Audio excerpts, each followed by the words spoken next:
dalam mengungkap dan memaksa agar para tersangka mengakui perbuatan yang dituduhkan. Penyidik dan penasehat hukum dua keluarga tidak dapat bertemu karena para tersangka mukanya babak belur. Para tersangka ini tidak didampingi oleh advokat ya pada proses awal penyelidikan di Polresta Cirebon. Hal ini saya lakukan di 2016. Saya pernah melaporkan pada tanggal 13 September 2016 mengenai waktu itu masih tersangka statusnya yang saya susah akses. Kemudian juga saya membawa seluruh keluarganya, waktu itu sebetulnya masih saya pegang 7.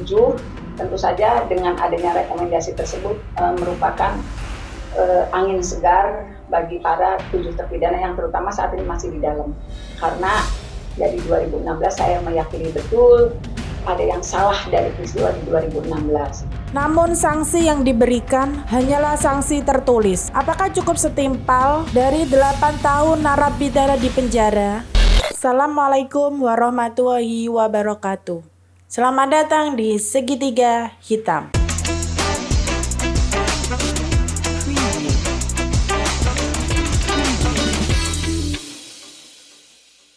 Kita masih berlanjut menyoroti kasus Vina ini. Perjalanan Christian Grace untuk mendapatkan informasi baru terus dilakukan. Sampailah informasi terbaru dari lembaga Komnas HAM terkait pemantauan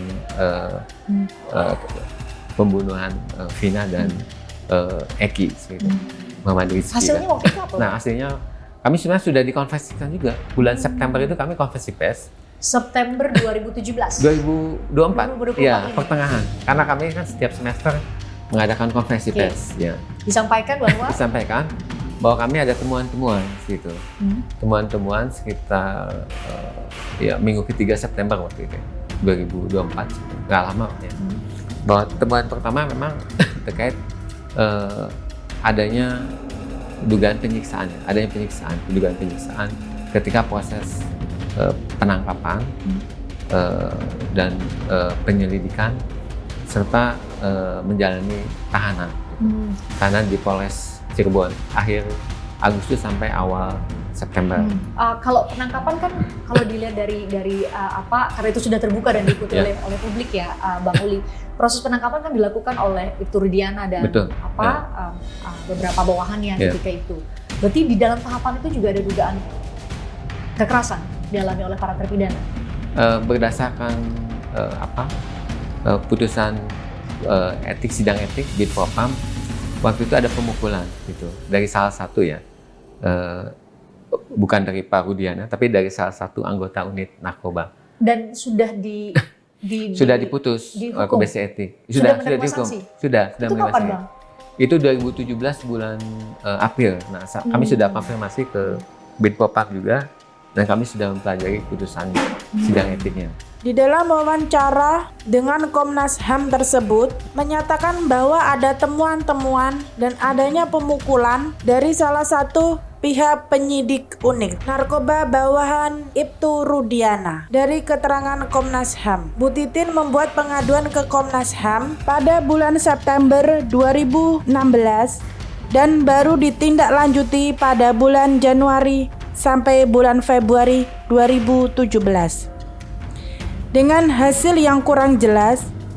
Lalu baru dilanjutkan lagi pada bulan Juli 2024 setelah kasus ini viral kembali. Hal ini saya lakukan di 2016. Saya pernah melaporkan pada tanggal 13 September 2016 mengenai waktu itu masih tersangka statusnya yang saya susah akses. Kemudian juga saya membawa seluruh keluarganya, waktu itu sebetulnya masih saya pegang 7. Tentu saja dengan adanya rekomendasi tersebut merupakan angin segar bagi para 7 terpidana yang terutama saat ini masih di dalam. Karena dari 2016 saya meyakini betul ada yang salah dari peristiwa di 2016. Pada proses sidik waktu itu ada bantuan hukum ya.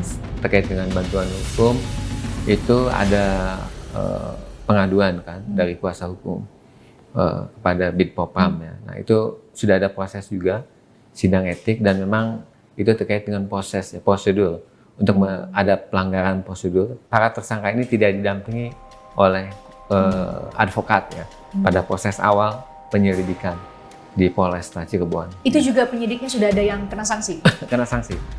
Kena sanksi sudah ada gitu.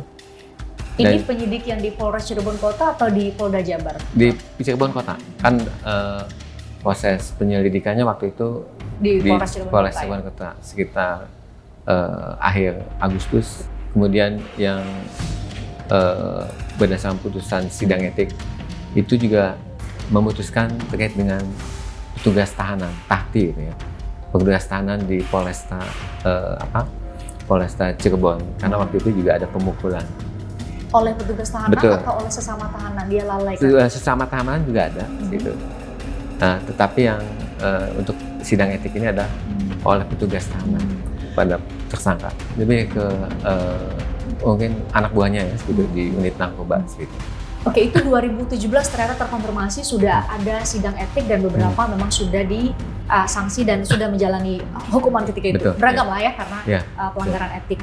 Ada beberapa hal yang disoroti oleh Komnas HAM, seperti pelanggaran kasus kuasa hukum yang dipersulit untuk mendampingi di awal-awal penyelidikan, dan juga ada pemukulan di penjaga tahanan. Namun sanksi yang diberikan hanyalah sanksi tertulis. Apakah cukup setimpal dari 8 tahun narapidana di penjara? Proses peninjauan kembali itu kami tidak bisa intervensi kan, karena Undang-Undang Komnas HAM juga memberikan koridor batasan Komnas HAM tidak melakukan intervensi kecuali memang pengadilan meminta Komnas HAM mengizinkan misalnya untuk memberikan pendapat HAM secara tertulis. Nah itu biasanya diminta oleh pengadilan. Pengadilan Mahkamah Agung maksudnya udah meskipun pada tahapan peninjauan kembali begini sangat mungkin diminta ketika sangat jarang. Biasanya di pengadilan awal. Pengadilan tingkat pertama justru. Betul ya. Kalau di tingkat kasasi ini sangat jarang. Apalagi PK ya sekarang gitu.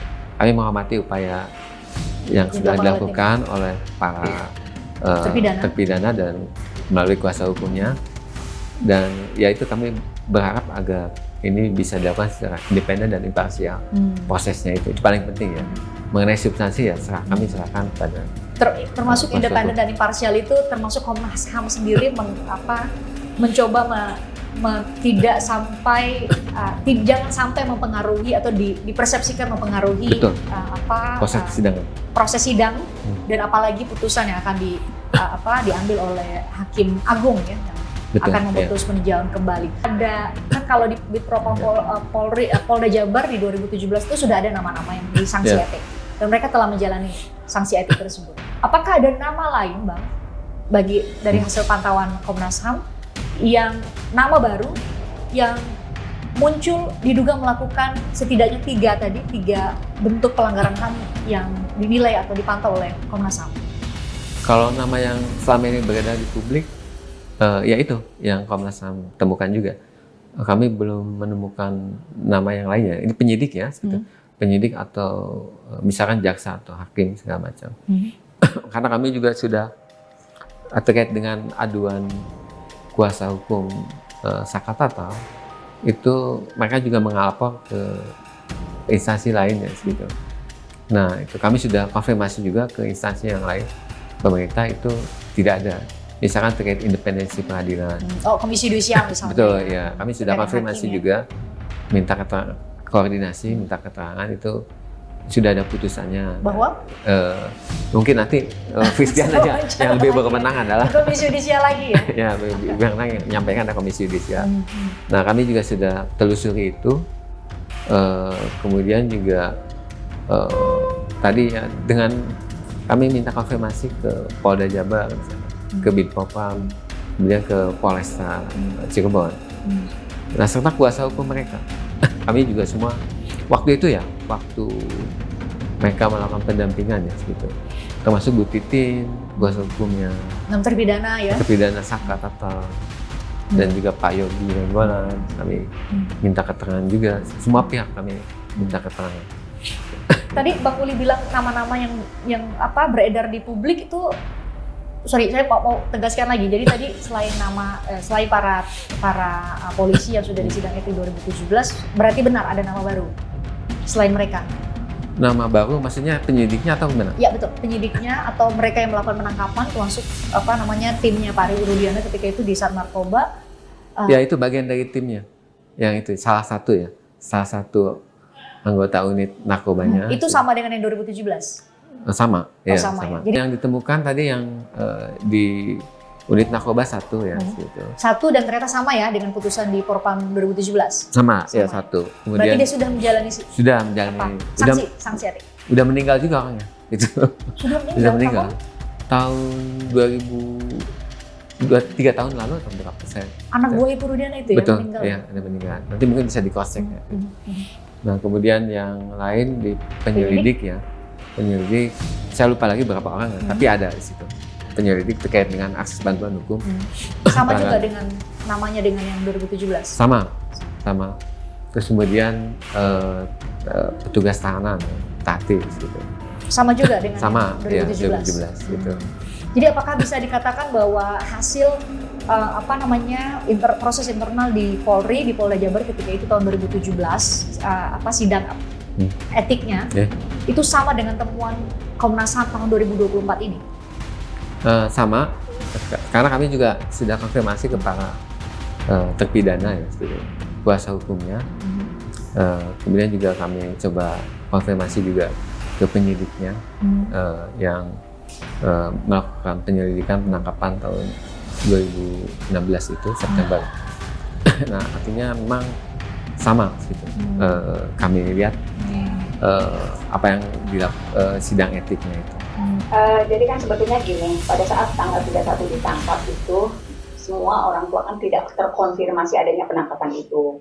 Sampai ketika saya mendapatkan surat kuasa dari tanggal 1, tanggal 2, dan seterusnya itu sulit ditemui dengan alasan belum mendapatkan izin dari komandan. Nah, kemudian pada tanggal 2 September beredarlah foto-foto ini. Nah, karena dasar itulah pada tanggal 7 September saya melaporkan ke Propam Polda Jabar. Tetapi karena masih belum juga dapat akses, pada tanggal 13 September 2016, ini tanda terima dari Komnas HAM, saya melaporkan ke Komnas HAM bersama orang tua para tersangka waktu itu. Gitu. Ini uraiannya di sini, saya tutup ya. Uraiannya di sini. Komnas HAM juga tidak bisa berbuat banyak. Seumpama diduga ada rekayasa di dalam penyidik di tahun 2016 silam. Lalu dengan siapa kasus ini bisa terungkap ke akar-akarnya? Nah, gambar fotonya yang dimaksud ini ya, karena kita lampirkan di 2016, saya lampirkan ke Komnas HAM.